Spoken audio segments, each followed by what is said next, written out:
नमस्कार, मैं हूं विकास टेकरे और स्वागत करता हूं आप सभी का द हिस्ट्री यूट्यूब चैनल में। दोस्तों, अगर आप एमए द्वितीय सेमेस्टर के विद्यार्थी हैं या फिर किसी भी कॉम्पिटिटिव एग्ज़ाम्स की तैयारी में लगे हुए हैं और अगर आपके सिलेबस में ये विषय है, तो आपको ज़रूर ये वीडियो देखना चाहिए। ये सिलेबस है एमए द्वितीय सेमेस्टर के दूसरे पेपर का, भारत का इतिहास 1757 से 1857। इसमें तीसरी यूनिट में एक विषय आता है, एक सब सब्जेक्ट आता है 1854 चार्ल्स वुड की डिस्पैच। यहाँ पर अगर आपसे प्रश्न पूछ लिया जाता है कि भारतीय शिक्षा के विकास क्रम को बताइए, तो यहाँ पर इसकी बहुत भूमिका रहेगी, क्योंकि इसी चार्ल्स वुड की डिस्पैच को भारत में शिक्षा का मैग्ना कार्टा कहा जाता है। यानी कि इसने वही बदलाव शिक्षा के इतिहास में किए जो कि मैकाले शिक्षा पद्धति ने किए थे। इसीलिए इसको पढ़ना बहुत ज़्यादा इम्पोर्टेंट है। साथ ही हमें द्वितीय सेमेस्टर के परीक्षाओं में 2 नंबर में इसके पूछे जाने की संभावनाएं होती हैं। हालांकि इसे हम इस प्रकार से समझने का प्रयास करेंगे कि अगर ये 5 नंबर में भी कभी इत्तेफाक से पूछ लिया गया, तो आप बड़ी आसानी से इसका विवरण दे पाएंगे। मैं दोनों तरीके से आपको समझाने का प्रयास करूंगा। पूरी उम्मीद करता हूं कि आप पूरे ध्यान से इस वीडियो को देखेंगे और सुनेंगे। आइए बने रहिएगा हमारे साथ अंत तक। Wood dispatch 1854। Sir Charles Wood, जो अर्ल ऑफ एवरडीन 1852 से 1855 की मिली-जुली सरकार में बोर्ड ऑफ कंट्रोल के अध्यक्ष थे। उन्होंने 1854 में भारत की भावी शिक्षा को लेकर एक विस्तृत योजना बनाई। भारतीय शिक्षा का मैग्ना कार्टा कहा जाने वाला चार्ल्स वुड का यह निर्देश पत्र, वुड डिस्पैच, भारत में शिक्षा के विकास से संबंधित पहला विस्तृत प्रस्ताव था। यहाँ पर 2 बातें आपको देखने को मिली। पहला, भारत का मैग्ना कार्टा कहा जाता है इसे, और दूसरा, यह पहला विस्तृत प्रस्ताव था भारतीय शिक्षा के विषय में। दोस्तों, यहाँ पर सामान्य रूप से हमने चार्ल्स वुड के परिचय के बारे में जाना। अब हम देखते हैं इस डिस्पैच की प्रमुख सिफारिशों के बारे में। इस डिस्पैच की सिफारिशें निम्न प्रकार थी। इसमें सरकार से कहा गया कि वह जनसाधारण की शिक्षा का उत्तरदायित्व स्वयं वहन करे। इस प्रकार अधोगामी विप्रेषण सिद्धांत कम से कम कागजों में ही सिमट कर रह गया। इस आयोग ने सिफारिश की थी कि सरकार शिक्षा का दायित्व अपने ऊपर ले। हालांकि सरकार ने इस बात को नहीं मानी, लेकिन यह बहुत ही महत्वपूर्ण बात है, क्योंकि आज भी भारत में शिक्षा का अधिकार है, राइट टू एजुकेशन है, यानी कि शिक्षा का दायित्व सरकार के ऊपर है। अगर सरकार आपको शिक्षा बेहतर तरीके से मुहैया नहीं करा पा रही है, तो आप सरकार के खिलाफ केस भी कर सकते हैं, और सरकार पूरी तरह से बाध्यकारी है कि वह आपको कम से कम 8वीं तक पूरी तरह से एजुकेशन तो करवाए ही करवाए मुफ्त में। इसके बाद में हम देखते हैं दूसरा, इसने सुझाव दिया कि गाँवों में देसी भाषाई प्राथमिक पाठशालाएं स्थापित की जाएं। उनसे ऊपर जिला स्तर पर आंग्ल देशी भाषाई हाई स्कूल तथा लंदन विश्वविद्यालय की तर्ज पर तीनों प्रेसिडेंसी शहरों बम्बई, कलकत्ता और मद्रास में विश्वविद्यालय स्थापित किए जाएं। इन विश्वविद्यालयों में एक कुलपति, एक सीनेट और उसके अधिसदस्य होंगे। इन सभी की नियुक्ति सरकार द्वारा की जाएगी। ये विश्वविद्यालय परीक्षाएं आयोजित करेंगे तथा उपाधियां देंगे। दोस्तों, आज भी ऐसा ही होता है। जैसे कि हमारी नई शिक्षा नीति आई है, तो उसमें त्रिस्तरीय भाषा के आधार पर शिक्षा का नीति का निर्माण किया गया है। यानी कि पहली क्षेत्रीय भाषा होगी, उसके बाद राज्य भाषा, और तीसरी या तो हिंदी या अंग्रेजी हो सकती है।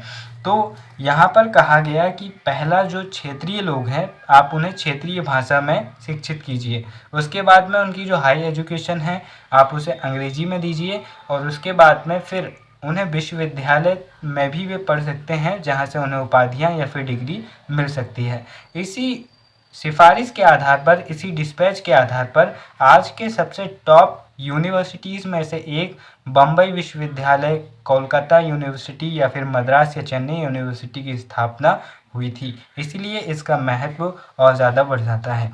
यहाँ पर तीसरी सिफारिश हम देखते हैं, इसने उच्च शिक्षा का माध्यम अंग्रेजी तथा स्कूली स्तर की शिक्षा का माध्यम देसी भाषाओं को बनाए रखने का सुझाव दिया था। ये बहुत महत्वपूर्ण है।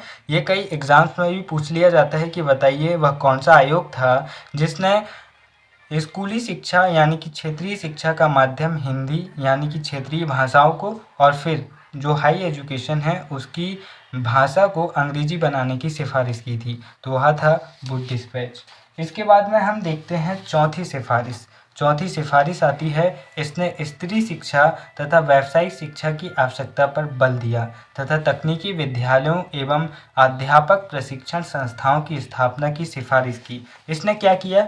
इसने पहला किया कि इसने स्त्री शिक्षा पर बल दिया और दूसरा व्यावसायिक शिक्षा पर बल, फिर तकनीकी शिक्षा पर बल और फिर प्रशिक्षण संस्थाओं की स्थापना। किसके लिए? जो पढ़ाने वाले अध्यापक हैं उनके प्रशिक्षण के लिए संस्थाओं की स्थापना। तो इसी एक पॉइंट से आपके लिए 4 पॉइंट निकल कर आ चुके हैं। इसके बाद पांचवी सिफारिश हम देखते हैं, इस क्षेत्र में निजी प्रयत्नों को प्रोत्साहन करने के लिए अनुदान सहायता पद्धति चलाने की सिफारिश भी इसने की थी। अनुदान सहायता से मतलब कि सरकार प्रोत्साहित करे निजी क्षेत्र के लोगों को कि वे भी शिक्षा के क्षेत्र में आगे बढ़कर आएँ। यानी कि जो थोड़े पैसे वाले लोग हैं वे सरकार से और पैसे ले लें, या फिर जो पढ़ाना चाहते हैं, जो शिक्षक बनना चाहते हैं या फिर स्कूल खोलना चाहते हैं, उनको सरकार बढ़ावा दे। फिर इसके बाद छठवीं पॉइंट आता है या फिर छठवीं सिफारिश आती है, कंपनी के 5 प्रांतों में से एक निदेशक के अधीन लोक शिक्षा विभाग की स्थापना की गई। यानी कि इसकी सिफारिश के बाद लोक शिक्षा विभाग की स्थापना की गई। यहाँ पर प्रश्न बनता है कि लोक शिक्षा विभाग की स्थापना भारत में सर्वप्रथम किसकी सिफारिश के बाद की गई थी? तो वह था चार्ल्स वुड। दोस्तों इसके बाद हम देखते हैं, इस विभाग का कार्य था शिक्षा की उन्नति एवं उसके प्रचार प्रसार की समीक्षा करना तथा सरकार को प्रतिवर्ष इस संबंध में रिपोर्ट भेजना। यानी कि लोक शिक्षा विभाग का क्या काम था कि शिक्षा के क्षेत्र में क्या हो रहा है साल भर का पूरा ब्यौरा बनाकर सरकार को भेजना। सातवीं सिफारिश देखते हैं, इसने इस बात पर बल दिया कि सरकारी शिक्षण संस्थाओं में दिए जाने वाली शिक्षा धर्मनिरपेक्ष हो। ये बहुत ही ज़्यादा मायने रखने वाला बिंदु है। धर्मनिरपेक्ष शिक्षा को बढ़ावा, यानी कि धर्म से अलग होकर। ये चाहते तो ये ईसाई धर्म से प्रभावित शिक्षा को भी दे सकते थे, लेकिन इस आयोग ने कहा कि धर्मनिरपेक्ष किसी भी धर्म को बढ़ावा नहीं दिया जाना चाहिए, क्योंकि शिक्षा का उद्देश्य जागरूकता होता है। इसके बाद 8वां बिंदु देखते हैं, इसने इस बात की घोषणा भी की कि सरकार की शिक्षा नीति का उद्देश्य पाश्चात्य शिक्षा का प्रसार है। अब ये अपने लिए या फिर हमारे लिए कुछ कर रहे हैं तो थोड़ा बहुत लाभ तो ये खुद के लिए भी देखेंगे। इन्होंने शिक्षा में पाश्चात्य शिक्षा को डाल दिया ताकि आने वाली जनरेशन उस तरह से निकले जो इनका उपयोग ये कर सकें, यानी कि बाबूगिरी वाले लोग ये बना सके। इसके बाद हम देखते हैं 1857 में कलकत्ता, बम्बई तथा मद्रास में विश्वविद्यालयों की स्थापना की गई तथा बाद में सभी प्रांतों में शिक्षा विभाग का भी गठन कर दिया गया। 1840 से 1858 के मध्य स्त्री शिक्षा के क्षेत्र में किए गए प्रयासों को सार्थक परिणति तब मिली जब J.E.D. बेथुन द्वारा 1849 में कलकत्ता में बेथुन स्कूल की स्थापना की गई। किसने की? J.E.D. बेथुन द्वारा। बेथुन शिक्षा परिषद के अध्यक्ष थे। मुख्यतः बेथुन के प्रयत्नों के द्वारा ही कुछ महिला पाठशालाओं की स्थापना की गई और इन्हें सरकार की अनुदान एवं निरीक्षण पद्धति के अधीन लाया गया। वहीं निजी क्षेत्रों की बात करें तो इस समय ज्योतिबा फुले या फिर उनकी पत्नी सावित्रीबाई फुले या फिर ईश्वर चंद्र विद्यासागर जैसे बुद्धिजीवी वर्ग स्त्री शिक्षा के विकास की ओर ध्यान दे रहे थे। इसके बाद हम देखते हैं, इसी काल में पूसा यानी बिहार में कृषि संस्थान तथा रुड़की में अभियांत्रिकी संस्थान यानी इंजीनियरिंग कॉलेज की स्थापना की गई थी। चार्ल्स वुड द्वारा अनुमोदित विधियों एवं आदर्श लगभग 50 वर्षों तक प्रभावी रहे। इसी काल में भारतीय शिक्षा का तीव्र गति से पाश्चात्यकरण हुआ तथा अनेक शिक्षण संस्थाओं की स्थापना की गई। इसी काल में शिक्षण संस्थाओं में प्रधानाध्यापक एवं आचार्य मुख्यतः यूरोप ही नियुक्त किए जाते थे। ईसाई मिशनरी संस्थाओं ने भी इस दिशा में अपना योगदान दिया। धीरे धीरे निजी भारतीय प्रयत्नों भी इस दिशा में किए जाने लगे, यानी कि शुरुआती तौर पर इसमें यूरोप ज़्यादा संलग्न थे, यूरोप के लोग। फिर बाद में धीरे धीरे भारत के लोगों को भी इस तरह की आज़ादी दी गई कि वे भी शिक्षा के क्षेत्र में काम कर सके। तो दोस्तों ये था चार्ल्स वुड का डिस्पैच या फिर उनकी सिफारिशें। जो एक प्रकार से कह सकते हैं कि अगर ये सिफारिशें नहीं होती तो मेकाले शिक्षा पद्धति बहुत कमज़ोर पड़ जाती। उसे इतना ज़्यादा मजबूत बनाया इसने कि आज भी मेकाले शिक्षा पद्धति भारतीय शिक्षा पद्धति की जड़ में नज़र आती है।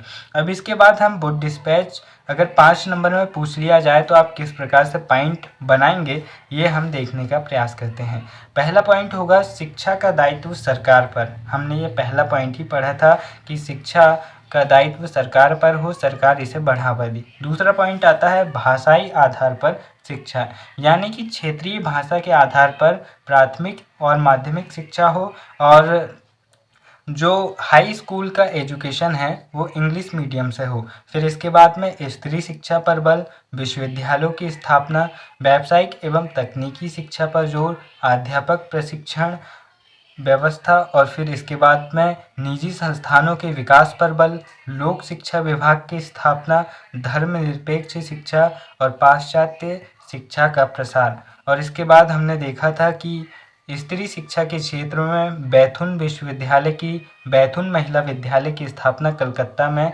की थी। तो उनका पूरा नाम है John Elliott drink water Bethune, JED Bethune. इन्होंने पहले स्त्री विद्यालय की स्थापना की थी बैथुन विद्यालय नाम से। दोस्तों उम्मीद है ये वीडियो आपको समझ में आया होगा। मेरी कोशिश थी कि मैं आपको बेहतर तरीके से समझा पाऊँ और शायद मैं इसमें कामयाब भी रहा हूँ। वीडियो के अंत में बस इतना ही कहना चाहूँगा। अब्राहम लिंकन कहते हैं, चरित्र पेड़ की तरह है और इसकी छाया प्रतिष्ठा है। छाया वह है जो हम सोचते हैं और पेड़ असली चीज़ है। फिर मिलेंगे। नमस्कार। जय हिंद।